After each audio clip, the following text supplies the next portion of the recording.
अवैध संबंधों के चलते बहुत सी पत्नियों ने पतियों की हत्या की, तो बहुत सी पतियों ने पत्नियों की हत्या की। कुछ लोगों ने अवैध संबंध छिपाने के लिए अपने ही बेटी की बलि दे दी। लेकिन आज की इस घटना में क्या हुआ, चलिए जानते हैं। नमस्कार, एसएनबी क्राइम टॉक्स में आपका स्वागत है।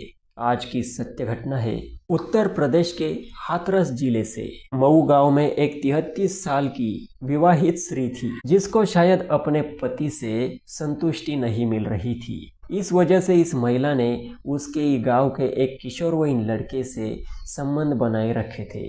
3 महीने से इन दोनों के अवैध संबंध चल रहे थे। जब भी इस 33 साल की पिंकी को मौका मिलता, तब वो उस लड़के को बुला लेती और घर में रंगारंग कार्यक्रम बनवा लेती। कभी लड़का पिंकी को बुलाता तो कभी पिंकी लड़के को बुला लेती।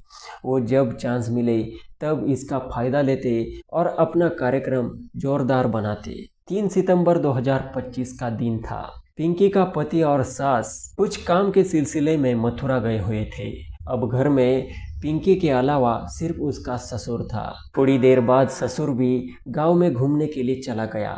पिंकी ने सोचा, यही चांस है, मैं अपने प्रियकर को बुला लेती हूँ और मेरी हवस मिटा लेती हूँ। उसने उसके 17 साल के बॉयफ्रेंड को घर पर बुला लिया और एक दूसरे पर टूट पड़े। उन्हें इस बात का भी ख्याल नहीं रहा कि उन्होंने रूम का दरवाज़ा भी वैसे का वैसा खुला ही रखा हुआ था। जब इन दोनों का कार्यक्रम जोर शोर से चल रहा था, तभी अचानक वहाँ श्री कृष्ण नामक व्यक्ति की एक 6 साल की बेटी थी, जिसका नाम था अनाया। वो अनाया खेलते खेलते उनके रूम में घुस गई। जैसे ही उस अनाया ने देखा कि पिंकी पूरी तरह से नग्न थी और वो उसका बॉयफ्रेंड भी पूरी तरह से नग्न था और उन दोनों के बीच कार्यक्रम चल रहा था। अब छोटी सी बच्ची थी, उसे इस बारे में ज़्यादा जानकारी नहीं थी, लेकिन जो उसने देखा उसको जाना था और उस बारे में वो अपने पिता को बता देगी, ऐसा उस लड़की ने पिंकी को कहा। जैसे ही पिंकी ने ये सब सुना, पहले तो उसने अपने कपड़े वगैरह पहन लिए और उसके बाद उस 6 साल की अनाया को धर दबोच लिया।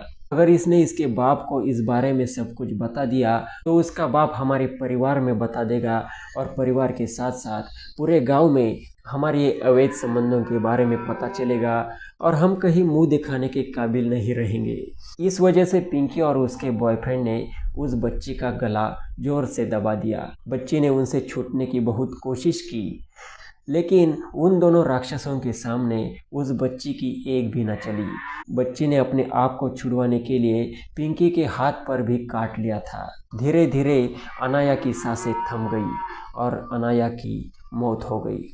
अनाया की हत्या करने के बाद उन दरिंदों ने सोचा कि इस डेड बॉडी का क्या करना है, तो उन दोनों ने उनके हिसाब से एक धान्य की बोरी ली। उस बोरी में उसका शव रखा, एक रेशमी रस्सी से वो बोरी पैक कर दी और इधर उधर देखा, उन्हें कोई नजर नहीं आया।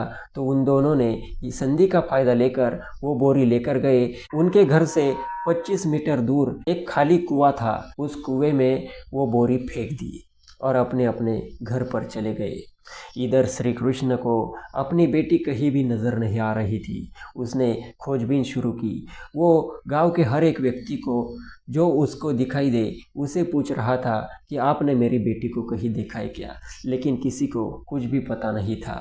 श्री कृष्ण के साथ साथ गांव के कुछ लोग भी उसकी बच्ची को ढूंढने में लग गए। तो कुछ लोगों को वो खाली कुएं में वो बोरी दिखी। बोरी से उन्हें कुछ शक पैदा हुआ और जब बोरी बाहर निकाली तो उसमें उस लड़की की लाश थी। इस बारे में पुलिस को इन्फॉर्म किया गया। पुलिस तुरंत घटनास्थल पर पहुंची और उन्होंने कार्रवाई शुरू की। उन्होंने सबसे पहले बच्चे के पिता को यानी श्री कृष्ण को पूछा कि आपको इसके ऊपर किस पर शक है। तो श्री कृष्ण ने उनकी भाभी सोमवती का नाम लिया। श्री कृष्ण ने कहा कि हमारी भाभी हमारे परिवार पर जलन भाव रखती है, हमारे साथ कई दिनों से बोलती भी नहीं है। मुझे पूरा शक है कि ये काम मेरी भाभी सोमवती ने ही किया होगा। पुलिस ने शक के आधार पर सोमवती के खिलाफ पुलिस केस दर्ज कराया और सोमवती की पूछताछ शुरू की। लेकिन सोमवती मानने को तैयार नहीं थी कि यह अपराध मैंने किया है, क्योंकि यह अपराध सोमवती ने किया ही नहीं था। लेकिन दूसरे दिन श्री कृष्ण जब पुलिस स्टेशन पहुंचे तो उन्होंने अपना जवाब पलट दिया। वो जुबान से पलटे और उन्होंने पुलिस को कहा कि मेरी बेटी की हत्या किसी अज्ञात व्यक्ति ने की है, मेरी भाभी सोमवती ने नहीं। उसके बाद पुलिस ने छानबीन करना शुरू कर दी। जब पुलिस पूरे गांव में पूछताछ कर रही थी तो पड़ोसियों की बातों से पुलिस को शक हुआ कि पिंकी का और गांव के एक 17 साल के लड़के का अफेयर चल रहा है और उनके घर पर अनाया अक्सर जाया करती थी। इस हिसाब से पुलिस ने पिंकी को हिरासत में लेने का विचार किया। लेकिन जैसे ही पुलिस पिंकी के पास पहुंची तो उनका शक और गहरा हो गया, क्योंकि पिंकी के हाथ पर काटने का निशान था। जब पुलिस ने पिंकी को पूछा कि यह आपके हाथ को क्या हुआ है तो पिंकी उसका जवाब नहीं दे पाई। जब पिंकी को हिरासत में लेकर कड़ी पूछताछ की गई तो आखिरकार पिंकी टूट गई और उसने अपना जुर्म कबूल कर लिया और पुलिस को बता दिया कि मेरा और गांव के एक 17 साल युवक का अफेयर चल रहा था और हमें इस बच्ची ने आक्षेपार्ह स्थिति में देख लिया था। कहीं ये बच्ची किसी को बताकर हम दोनों का भांडा न फोड़ दे, इस वजह से हमने इसे धर दबोच दिया, ने इसकी हत्या कर दी। अब पिंकी को अरेस्ट कर लिया गया है और उसके नाबालिग बॉयफ्रेंड को बाल सुधार गृह में भेज दिया है। इनके कृत्य, इनके कर्म के अनुसार इनको जो सजा मिलनी होगी वो तो मिल ही जाएगी। लेकिन इस घटना से हमें भी कुछ सीख लेनी चाहिए। समाज में ऐसी घटनाएं घटती है, ये हमारे साथ ना घटे, इसकी हमें सावधानी बरतनी है। इस वीडियो का उद्देश्य किसी की भावनाओं को ठेस पहुंचाना या अश्लीलता का प्रसार करना नहीं, बल्कि आपको जागरूक करना है। वीडियो पसंद आई तो इसे लाइक करें, हाइप करके पॉइंट्स दे और ऐसी ही सच्ची घटना, क्राइम स्टोरीज लगातार देखते रहने के लिए चैनल को सब्सक्राइब कर ले। मिलते हैं अगले वीडियो में। धन्यवाद।